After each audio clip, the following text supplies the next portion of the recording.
Introduction about the company I work for. For those who doesn't know what Eversource is a U.S. utility. We have something around 4.3 million customer. We are active in 3 states, which are Mass, Connecticut, and New Hampshire. We have 3 million electric customer, 1 million are gas, and something around 300,000 in water. So that's about the company I work for. And without further waiting, which is grid resilience.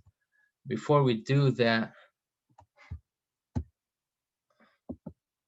all right, so the agenda of today will be, we need to answer what is resiliency. And after that, we'll talk a little bit about operation and usage, ways to improve electrical grid resilience, and we'll go to the role of resiliency in the clean energy revolution. And we'll close by talking about some career perspective and a few options for you as students. The objective of this presentation will be, I kind of like find 3 different objectives, which are the importance of resiliency. We need to determine also the grid vulnerability. And lastly, we need to talk about improvement and perspective. Oh, one more thing too, please. I want to make this more interactive. So please, you can stop me anytime and ask me a question. You don't have to wait till the end. I know it's a little bit different from what you guys used to do, but this is how we do it. I like it this way. We, Sure, stop sir. me. We'll do like that. Okay.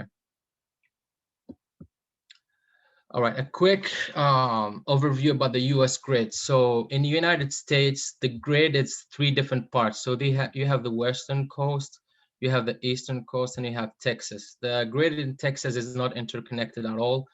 And this is because they have different regulation. And we'll dive into this later on in the presentation. So, but basically you have 3 different grids. They're not interconnected between all of them. And in terms of electricity, shows you different state with different colors, which means different regulations. So in order to make it easy, think of it this way. The electric market, so we have the wholesale market, which is utility buying from generation. In the wholesale market, you have either regulated market, which means utility are involved in generation, transmission, and consumer delivery. So they do everything. And you have competitive market where utility can buy generation from different generators. So they're not involved in the generation themselves. Like if you see in the East Coast, the state where I live in, New Hampshire or Massachusetts, the utility are not allowed to do generation. So they have to go out there and buy generation from private generator. And we have what they call the day ahead market. So basically the price is fixed the day ahead. You buy your electricity at, let's say, $30, $35, $34 a megawatt, and then you can deliver to your customer. That's it. Now, when you go to the retail level, and by retail I mean down to the customer, you have regulated market, which means as a customer, you buy your electricity from the utility, but you have no say whether the power is coming from A or B. You have no option or choosing your generation, so you just buy it from utility.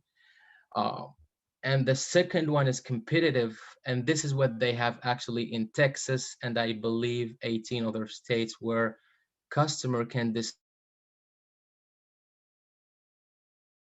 uh, ERCOT customer. ERCOT is a utility in Texas.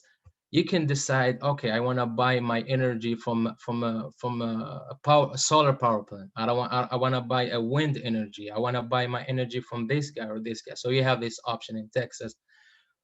It has this advantage, which usually when you have competition, the price goes down. But the big inconvenience is you have no control over the price. And if you recall a couple of weeks ago with what happened in Texas, with the weather condition, the price skyrocketed.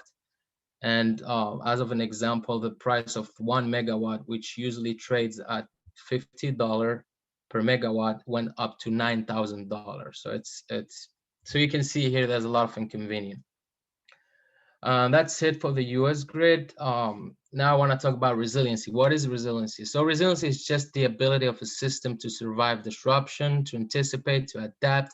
So in other terms, is how flexible is your system. If anything happen, how the different fault, if you have a weather condition or other condition, how your system is ready to prompt to respond. This is the structure of a US grid here in the picture. I'm pretty sure it's similar all over the world. Probably the only difference between here and Pakistan is just the level of the voltage level transmission. So here we have the 500, 700, 345, 230, and 138. This is transmission here. And then you go down to the distribution, and usually our distribution grid is 12 kV.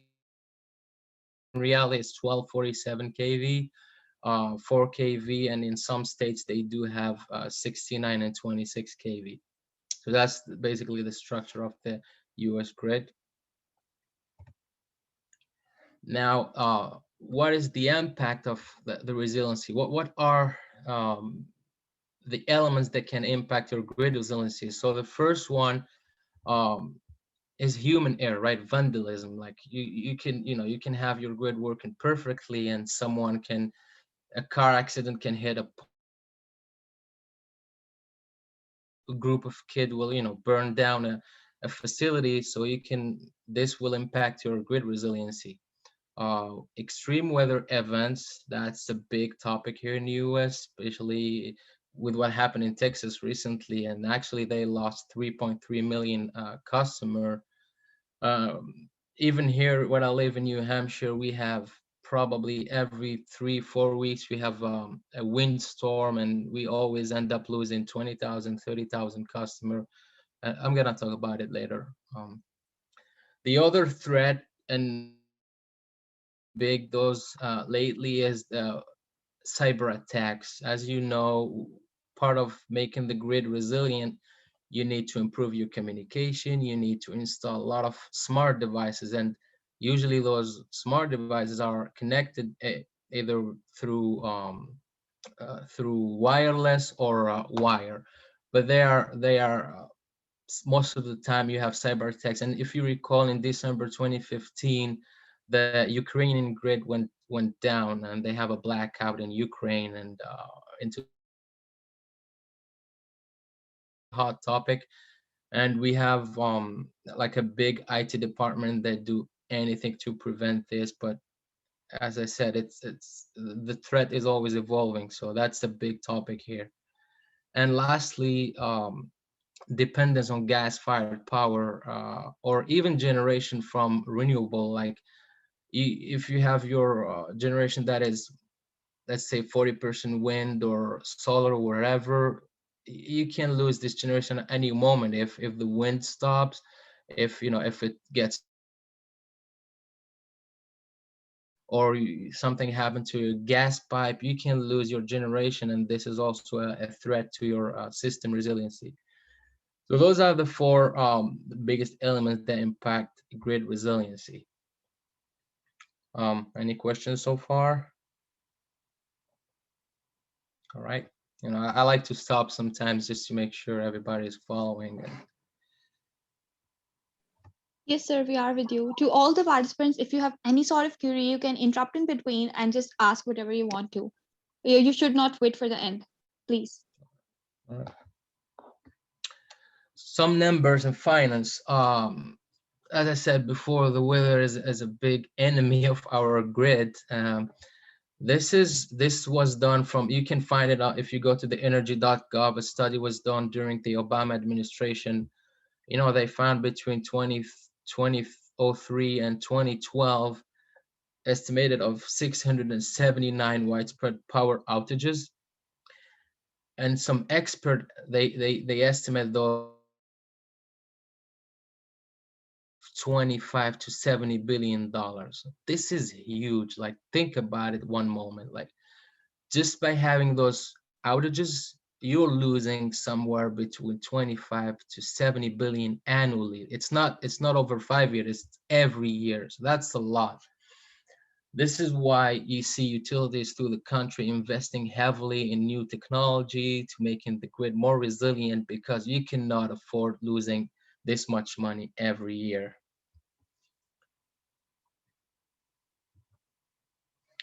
So we have this schema that we follow in improving. So anytime you have an event, so there are three things we need to make sure of. Prior to an event, you need to make sure your system is robust. During an event, you need to make sure you have resources, and by resources means also having people to help during an event. And then after the event, you need to make sure a rapid recovery. And then from an event, you gotta learn and improve. So what we do every time we have an event, we do our what they assessment of the event, and we want to make sure next time this happen, we don't have the same issues. We want to prevent this from happening. So it's a loop. So you always improving and learning from previous experience. This is how we do it. So this is very important going forward.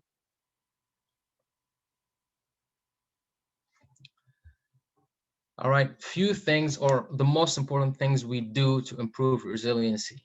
The first one, it might seem irrelevant to the topic, but believe me, this is a big management, tree trimming. Especially here in the East Coast, we have a lot of trees, and most of our outages comes from trees. So whenever we have a storm, what happen usually, a tree fall down a pole, or a branch. You don't even, just a branch can hit a line, a distribution line, and you can lose 500 customers. So what we do to prevent this, we have people all over the year, they go out there and they do tree trimming. So if a branch is in contact with any line, so we just tree is dying, and we have, again, it's regulated. You can't go there and just start cutting out trees. You have to make sure it's a dying tree, and you need to get approval from the city. Once you do that, you just go ahead and cut all these dead trees to prevent it from falling down on your grid. That's an important one. And believe me, like, I just give you a quick number. We did this effort 2 years ago in Connecticut, and we saw that after doing it, the outages went down by 60%. For example, if you take let's say we had 1,000 outage the past year. After doing this effort, we had only 400. So it's a big help. Second one is targeted undergrounding. Obviously, this is the best option, but it's highly costly. Like, building underground grid is very efficient, but it's very expensive. The price can goes up from 5 to 15 times more than an overhead. Doing an underground cable, I think 1 mile costs you $2 million. So that's a lot. Where in overhead, it's probably something around 200,000. So again, it's good, but it's expensive. We're not gonna do. We only do underground inside the cities, or like very crowded area. But other than that, it's always gonna be overhead. Um, Third one is distribution automation, and I think this is the most important, one of the most important ones, replacing old devices with smart ones. So to improve your resiliency, what you need to do is you need to have smart device that respond rapidly to an outages, and you also need a coordination between your devices. So if you have an area where let's say you have recloser or switch devices, uh, back in the days we used what they call hydraulic recloser. So hydraulic recloser is just a protective device, but because it's hydraulic, its response time is kind of slow. So when something happened, it takes a lot of time, like seconds here, like 15, 20 seconds. And it's a lot for when you talk about electricity, seconds, it's a lot. But now what we do, when we use electromechanic devices where the response time is milliseconds. So this improved our resiliency tremendously. distribution automation. We'll go back. I'll show you an example of what we do right now. It's really interesting. Again, cybersecurity, that's also another threat I talked about earlier. One way to prevent from this is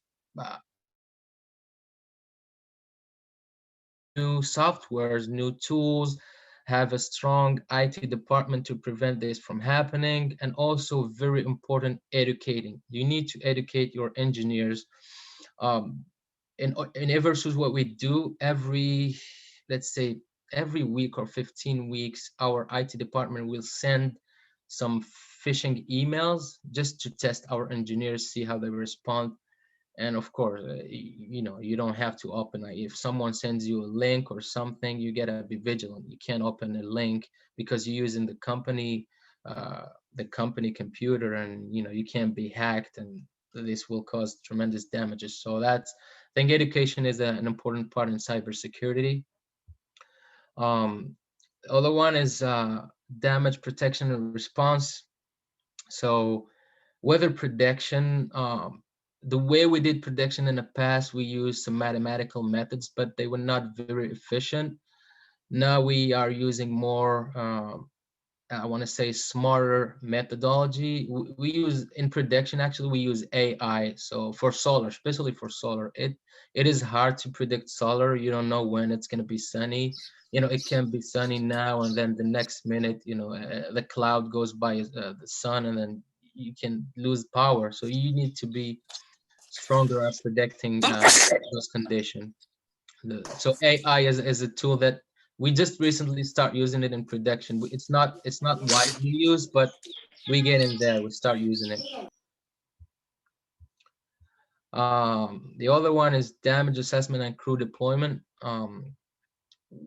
Damage assessment is so whenever you have an event or a weather condition and people lose power, utility usually send people out. They send engineers out to do a damage assessment. And part of your damage assessment is you driving down an area. Let's see, you found a pole falling down a line. You need to identify what causes this problem. So if a line is broken, you need to report it. So you call your damage coordinator and tell him, hey, the pole is down, so we're probably gonna need a new pole. We're gonna need, if the line is broken, we're gonna need a new line. If transformer is damaged, you're gonna need a new transformer. And the reason we do that is you cannot afford to have, you can't send like trucks, especially in like rural area. You can't send trucks with all the equipment and expect them to fix it. You need to give them like a true precise assessment. So this is what we do, the damage assessment. But one thing to improve this effort, we can use drones, and actually we start using it, especially for transmission lines. So instead of sending someone or two people to find what causes this error in order to fix it, you can just send a drone, and then they can take pictures, and it will make the process quicker. Those improve resiliency, because remember, resiliency, it's also about response time. The quicker you get, the better it is.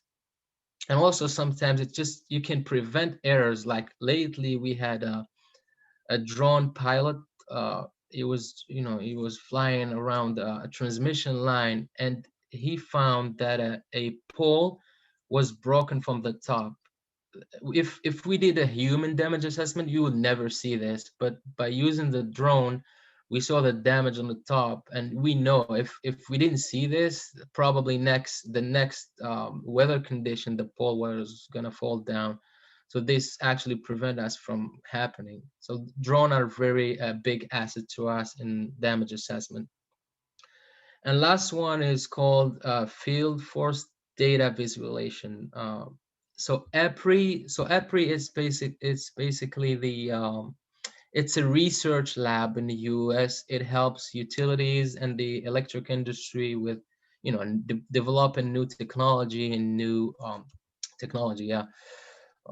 What they doing right now is, actually, I think it's better if I show you a picture here. So this is the tool they're developing, and it's going to be used by a damage assessor. So let's say, I think this is Boston area. Let's say you had a damage here, and they sent you, they say, hey, can you go there, see what happened? We had a fault. So you go there, but most of the time you're not gonna know what is the circuit voltage level. You're not gonna know a lot of information you're not gonna have. So all you need to do is, you call someone and say, hey, I'm there. What's going on here? So it takes time, right? This is a back and forth. This back and forth talk, it can takes a lot of time to restore service. What EPRI is doing is they developing this software where you can use a tablet or your phone, and once you go there by using your camera, as you can see, you point out to this pole number, and then see below here, this is your one-line diagram. It pops up automatically because it is tied to a geographical system. So all utility here in the US, they have what they call GIS. It's a geographical system where you have all your assets. So your grid is related to your geographical. So each asset, for example, a pole number or a transformer, we know exactly what is the longitude and the latitude of it. So I think this tool is using this longitude and latitude to connect these two to provide this one-line diagram. It gives you a lot of information, like what is the voltage, what transformer you have, and most importantly, how your circuit is fed. Because again, most of the time, if you're there, you don't know if the power is coming from this side or this side. You can't really know unless you're familiar with the circuits. But most of the time, our engineers, they're not really familiar with the circuits. So this is a good help. It's not in service yet. They just testing it, but that's a powerful tool. Uh, I want to talk about this. I mentioned earlier the improving resiliency DA. So sorry, is that a question? Yes, sir. We have a question in the chat box, I guess. Okay, yeah, I can't. Can you? Yeah, can you? Because I'm presenting. I Yes, sir. can't Yes, sir. really I see the. can dictate that for you.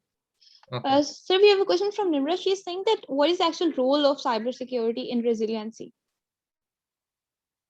The role. Okay, yeah, good question. So the role of cybersecurity. If so, think of it this way: if you don't improve, if you don't have a good security, right? Your system can be hacked. Your system is vulnerable. If your system is vulnerable, anyone can go there and let's say this is a breaker, right? It is connected through SCADA system. If someone can access your computer, they can turn off this breaker, and this will by turning off this breaker, you lose the customer. So this is damaging resiliency. So your system can, and then if you want to respond, you kind of like have to do some, I don't know, hire some IT people to like counterattack this cyber attack, but it takes time, and it's damaging your resiliency. So it's all about like being vulnerable. So this is how I'm tying this cyber security to resiliency. It's basically making sure your system is not vulnerable. Got Does it, it? sir. Sir, we have another question too. Sure. So the question is that as you have mentioned about the drone that broken tower was spotted by that drone, then what Mm-hmm. can we do whenever we spot such things? What can we do immediately or safety measures? What can we do for that? So I didn't get the last part. What did you say? Basically, the question is that what can we do suddenly whenever something breaks out in our system? Oh, what can we do? Well, you replace it. That's you need to replace it. But what you want to do is you don't want to wait for something to happen before you fix it. So prevention is really important in resiliency. If because if you don't see the problems, if let's take the example of this pole. If we didn't see it by using the drone, I'm pretty sure the next time we had a windstorm, the pole would have went down. And I'm talking about a transmission pole. So like losing distribution is something, but losing transmission. So think of it this way: you lose a distribution pole.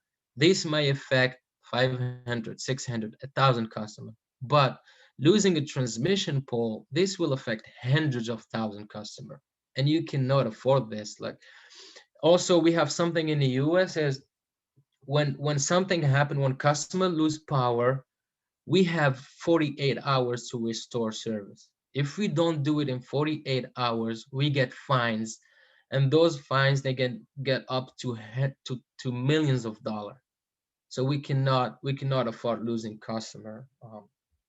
So this is, yeah, this is how we prevent it. And again, yeah, it's just fix it. Anytime you see something, an old device or an old pole or an old transformer, you just replace it. You don't wait. You have to replace it. And then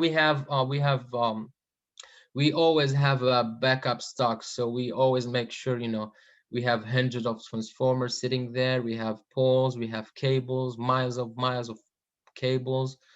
So anytime something happens, we just replace it. Does it does it answer your question or? Yes, sir, it's perfectly answered. You may continue. All right. Perfect. Yeah, don't hesitate, please. Yeah,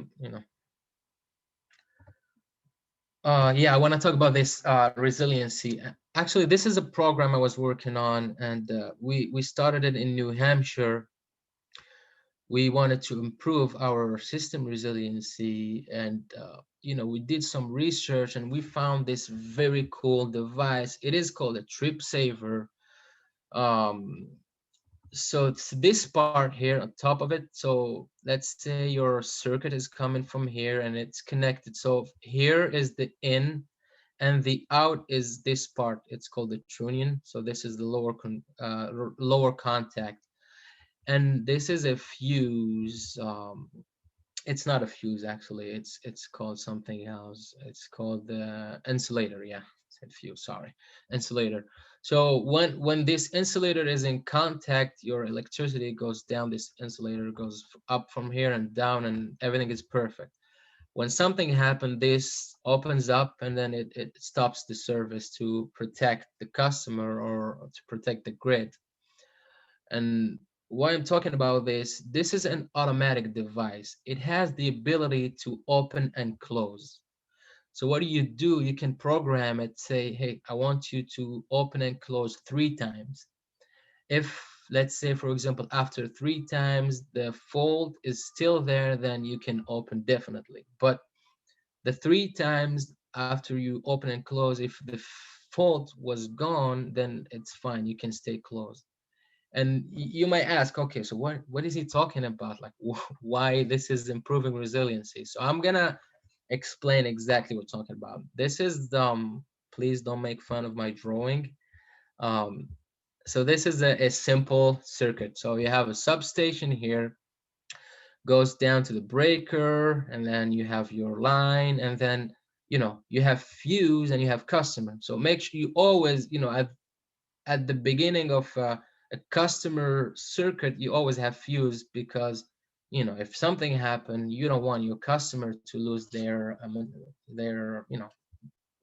TV or computer or whatever. So you need it's called the first protection. And then of course at each house you have other breakers and protective devices, but the first protection is a fuse.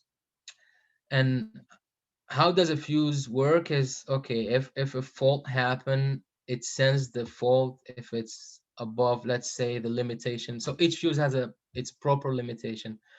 If it's more than, let's say, 1,000 amp, 800 amp, the fuse will blow up, and then it will open the circuit, so there will be no more service. It's blocked. But the problem with the fuse, if it blows, it's you have to replace it, right? So you have to send a crew, get a new fuse, a new truck, send like probably 4 or 5 people. So every time we saw that every time you replace a fuse, it costs you $1,000 just to get the truck moving. And it also costs you some money because people have no power here. By the time you get there, you replace the fuse, people are with no power. So it's not a resilient system here. What do you do to make it resilient? So we say, okay, how about we replace all our fuse in the state of New Hampshire by this device here. And the reason we did that is because we did a study and we saw that 80% of the fault are transient. What I mean by transient is a fault that can occur in for like 2, 3, 4 seconds, but it goes away. It's not a permanent fault. That's permanent fault is something different. Permanent fault is like I don't know, like a breaker is broken, or like a pole is down, or transformer is damaged, or a line is broken. That's a permanent fault. But transient fault is a fault that happens for like, it's quick. It's sometimes it's milliseconds. It's not even seconds. And a good example of a transient fault could be a tree branch. So let's say you have your circuit here. I forget to draw a tree here. So let's say we have a tree here near your circuit, and a branch is hanging near the circuit, and then suddenly the winds kick in. So what happened? Your branch will hit the line here. When the branch hit the line, then you have a fault, because it's a it's a transient short circuit. So this will cause the amp to go up by 100 times or 20 times, whatever. It goes 15,000 amp. So this is a fault, and then the fuse will see this, it will blow up. But if we had this device here installed instead of the fuse, the device will see this fault, it will open, right? And then it open, it will wait 4 seconds or 5 seconds. It depends. So you have to program it. You can program it after 2, 5, whatever. By the time it's waiting, the branch is not hitting the line anymore. So there is no short circuit anymore. So this guy here will close back, and then the service will be restored. And because the branch is not touching anymore, so nothing happens. So people are happy, they still have service. And we're talking about milliseconds or 1 second. So sometimes when the device open and close, they don't even see it, because sometimes it's, you want it to reclose in like less than a second actually. So it's very rapid. So sometimes they don't even see it. They have service. It's probably gonna blink a little bit, but they still have service. You don't have to lose, I don't know, 400 or 500 people. So that's an amazing way how to improve resiliency, by installing those smart devices. And this is not the only one. This is just one example. There are tons of devices that are what we call volt var management. You can guys do some research about it. It's just another way how to make the volt var optimization automatic instead of having people. Because what do you want to do? You want to get rid of the human intervention. You want it to be more automatic. So that's the purpose of resiliency when it comes to DA and devices. We want to, of course, ideally we want to have 100% automatic, but it's not going to happen tomorrow. But ideally, yes, that's the way to go. That's just be more automatic and also have more communication. um, when I talk about communication, smart meter too as another are another option too. Right now, I mean, we are replacing by smart meter, but we don't have a two-way communication. So right now, sometimes when a customer lose power, all you need to do is either you call the customer and say, hey, did you guys lose power? Or you have to drive all the way to the customer to see the meter, make sure he has power or not. But if you have a smart meter, you don't need to do any of this, because you have your two-way communication. So the smart meter is communicating with the people, with the utility people, and they know exactly when the power is down. So that's also another way to improve resiliency. Because think of it this way, like resiliency, at the end of the day, you want to make sure people have power. That's your main concern. You want to make sure 24/7 people have always power. I think I saw a question. Yes, sir, we have a question in the chat box. Can I dictate that for you? Yep. So the question is from Ghulam Ahmed. He's saying that can't we achieve the production protection coordination by just using relays and breakers?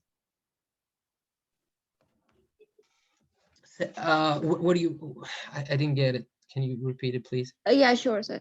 Can't we achieve the production coordination by just using relays and breakers? Yes, you can do that. The protection, absolutely, you can do that. But um, so this device also, it needs coordination, right? You have coordination. Of course, you're gonna need coordination, but if you have, if you don't have, let's say you don't have communication, because you can have coordination, but you don't have a SCADA control. So you'll set up your coordination based on programming. So the way you program this device, and let's say you have here, you have a device A and a device B, and you set up your coordination in a manner of, you say, I want the device B to open before the device A. You know, this is what we mean about coordination. But for some reason, the coordination failed. You know, when you have tens or 20 different devices, mistakes can happen, right? People can when it comes to programming, they can make a mistake of, they can use the wrong curve. So this will damage, not damn it, but this will kind of like make inefficient your coordination. And the only way to change it is you need to go down there and, you know, grab the device, log into a computer and change the coordination. But if you have SCADA, and if you have communication and control capability, you can do this by sitting in your computer. You don't have to go all the way there. um Unfortunately right now, yeah, we don't have a lot of SCADA capabilities. It depends on the states, but it's not something that utility are really heavily using. We do have it for substation devices, but when it comes to line device, we don't always have SCADA. But yeah, to get back to your question, yeah, coordination, having a good coordination, absolutely, it helps improve the resiliency. But it's not the only thing, of course. You need, having coordination is one thing, but you need to have, like, you know, good smart devices and new devices. But yeah, it's one way to address this topic. Did I answer? Yes, I got that. You may continue. Mhm. Is there another question? No, sir, no other question yet. Okay. So the role of resiliency in clean energy revolution. Everything is tied. I want to say, you can't, if you want to achieve 100% renewable grid, you need to make sure that by doing this, you're not gonna affect your resiliency. Because what is the purpose of the utility? The first purpose of us is just providing service, you know, because at the end of the day, most of people don't care about renewable or not. They just want to have the lights on. So it's beautiful to achieve renewable, but you gotta make sure it's not affecting your resiliency. And this is very hard to control, because eventually what you want to do, if you see this, you have generation, transmission, residential, commercial, and now with all the smart device, and now we have a new a new client, I want to say, are the EV cars, the fast charging station. This is a big challenge to us as a utility, because so the the classic utility, what we did in the past, back in the days, it was easy, right? We need to predict the load. So we need to predict the load, like, just to know how much people will consume tomorrow. And then the generation, it's easy. We don't need to predict. We just turn on the gas and that's it. You want 100 megawatt, burn down the gas. You want 200 megawatt, burn down more gas. So it was easy, right? But if we want to go 100% renewable, this means getting rid of nuclear, getting rid of, you know, gas or coal, and having 100% renewable. That's a big challenge, because renewable is not a reliable source. You can, as I said earlier, you know, you can be in a perfect sunny day, you know, your PV is generating X amount of power, everything is beautiful, and then suddenly you have a cloud, and then the PV generation will go down by 20-30%. You know, you start losing customer, the breaker will kicks in, the protective device will kicks in, they open up, so you're gonna lose customer, and it was unpredicted. So, and now what are you gonna do? Oh, you need to provide this power, and where do you get this from? And obviously you need batteries, you need other resources, but having all this connected, it's a challenge because you need to have a smart tool. First of all, you need to have the smart tool to predict. We need to get better at predicting the weather, the wind, and rain, snow, anything. And also, we need to get better at automating the devices, having all the devices communicating between them. So this way, if something happened, if a PV goes down, then the breaker there will send a signal to the, I don't know, to the next substation or transformer, say, hey, we need power from here. So you need to kind of improve the communication and automation. And this is where I think the resiliency, it has a big role in clean energy revolution. It's just um, as important as it is actually, it's a conditional act. It's a condition. You cannot have renewable without assuring that your resiliency is not going to get affected. That's for sure. You cannot go out there and say, hey, I want 100 megawatt of solar, but when they ask you, okay, perfect, but what's going to happen to resiliency? You cannot afford to say, I don't know. You have to make sure that by when you adding those renewable energy, you need to improve your grid. So this is a two-way effort, and one doesn't go without the other one. And as an example, here in actually, I think I have it here. Yeah.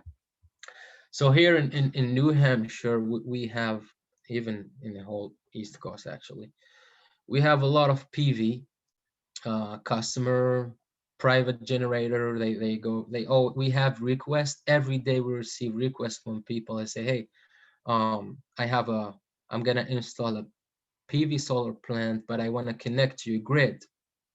Say, perfect. But before we connect it, we need to make an impact study. We want to make sure this when this solar get installed or connected to our grid, we need to make sure it's not going to affect our grid. And I'm talking about resiliency, right? Because right now my grid is perfect, everything is working, but by adding this solar, I want to make sure it's not going to affect my resiliency. So we do what we call impact studies. Um, and a good tool to do that, we are actually right now using a GE product. It's called ADMS. It has the ability to do load flow. I mean, a lot of software do load flow, but this one, uh, we found that it was good. It acted very good with renewable. If you compare with previous software we were using, some of them, they don't even have renewable option. It will do a load flow, a classic load flow, where you have your generation, your load, your circuit, but it's not really considering renewable, where all these new software, they do consider renewable. This is it's called a hosting capacity map.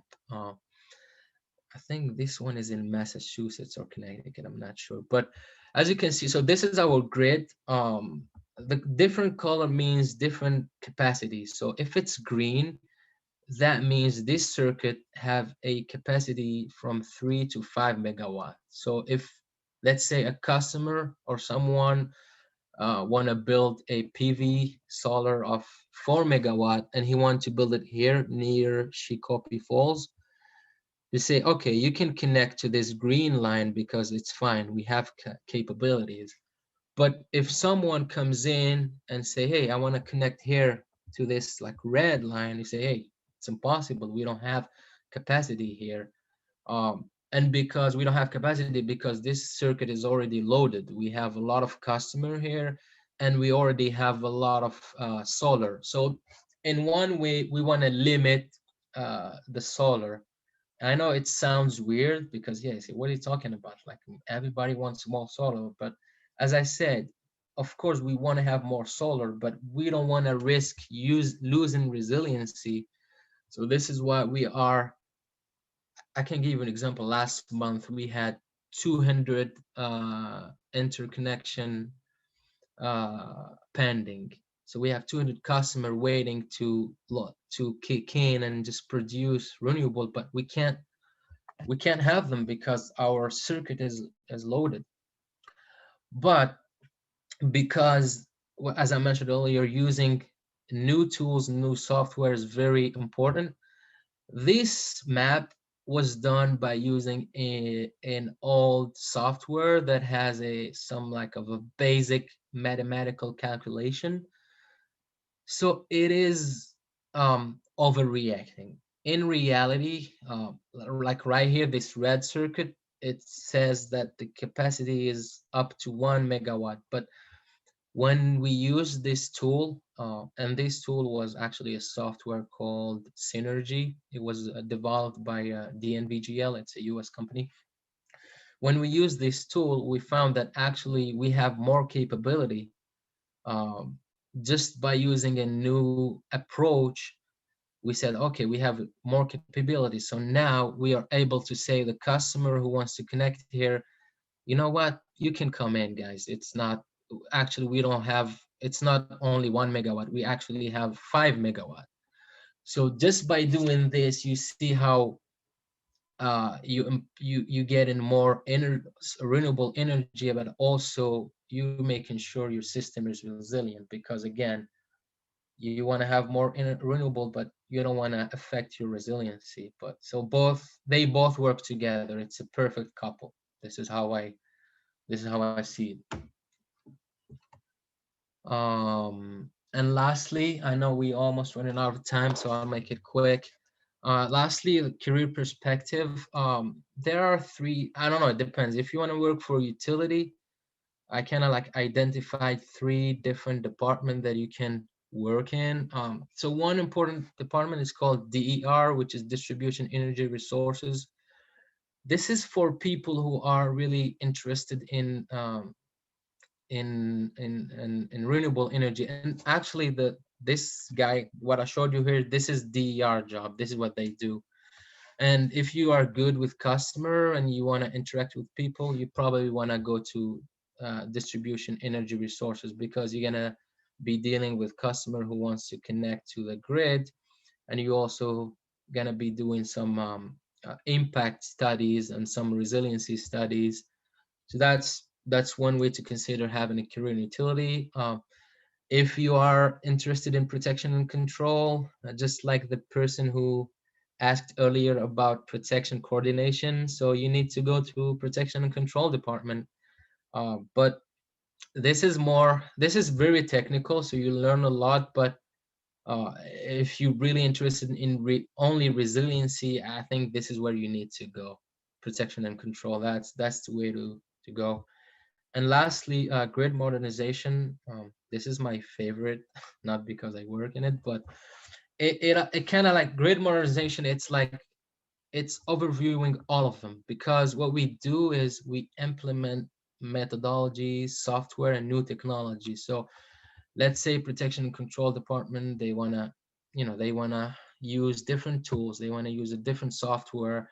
They come into us and say, guys, can you find something smart for us, something new, a software that can resolve our problems?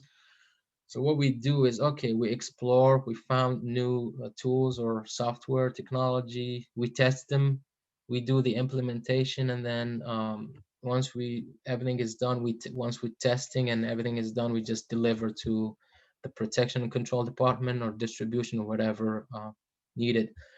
This will require a little bit of IT background, of course. Nowadays, if you have, I really encourage you guys to learn IT, to learn like programming, because this is the future. I personally didn't get a chance to do it in the past. I'm kind of like catching up with it. But if you want to succeed, you wanna learn programming, because we have a lot of electrical engineers, we have a good amount of IT people, but we don't have people who do both, because you need people who knows electricity, but they know IT as well, and this is very, very hard to find. So if you get a chance to do both, do it, because that's the future. You can get, if you get both of these, both knowledges, and you're good at IT and engineering, you're gonna get rich. So questions. Thank you so much, sir. Sir, I know we're already running out of time, but I have a question in the chat box. Can I dictate that for you? Sure, yeah. Okay, we have a question from Moise. He's saying that what resilience means in a clean energy future in broader terms, and how is it different from reliability? It's so resiliency and reliability, it's kind of, it's the same thing. It's the same family. Having a reliable system means having a resilient system. So it's basically, in, I know the terminology can throw you off, but technical, sorry, in the utility world, it's the same thing. So they, resiliency department, we have a department, actually a specific resiliency department. And what I showed you earlier, the trip saver, the program that replaced the fuse, that's one thing they do. um, they also do reliability studies. So it's the same thing. I will say the only small difference is reliability is, it's more of generation oriented. uh, Reliability people tend to look into generation, so they want to make sure they have enough generation. uh, and resiliency, they kind of like look more towards device protection, automation, software, stuff like that. So that's it. So in reality, that's the only difference. Like reliability, people tend to go towards generation, and the resiliency, they can kind of lean towards distribution, automation. But in reality, they both the same family. Like again, it's, everything is tied. You can't have A and not have B. You have, everything has to come together. Similar to renewable energy, you can't have only solar. You need to have solar, wind, uh, anything. So it's it all comes together. Got that, sir. Uh, Sir, I know we've already crossed the limit. So yeah, it's the time to end this amazing webinar on the grid resilience and in-depth look. And a feedback form will be shared with all the participants within a few time. And by email, you all are requested to fill that up. Thank you so much, sir, for honoring us with your presence. We are highly obliged. I further thank all the attendees who have attended this amazing webinar. Hope you guys learned a lot throughout the session. So, would you like to add some ending points or statements if you want to? yes. Well, I want to thank you again for putting this together, and thank you, all of you, for listening to me. I hope you get some takeaways from this presentation. I would have loved to do more, but we are kind of like short on time here. There are a lot of topics I want to talk about, but hopefully next time we get a chance to get together, I will encourage you guys to learn more. And please, don't forget, you need to learn programming, everything IT related. Just do it. That's the future. And lastly, if you have further question or any requests, you can I think Nimra has my email, so you can send me an email. I'll try to respond to you guys, so feel free to do it, please. And Sure, thank sir. you again. That's so nice of you. Your email will be shared to all. Plus, we will be contacting you for further webinars too, inshallah. I wish we all stay blessed and positive. Take care, you all, and goodbye. See you all in upcoming webinars. Allah Hafiz. You may leave now. Bye bye. Thank you, sir.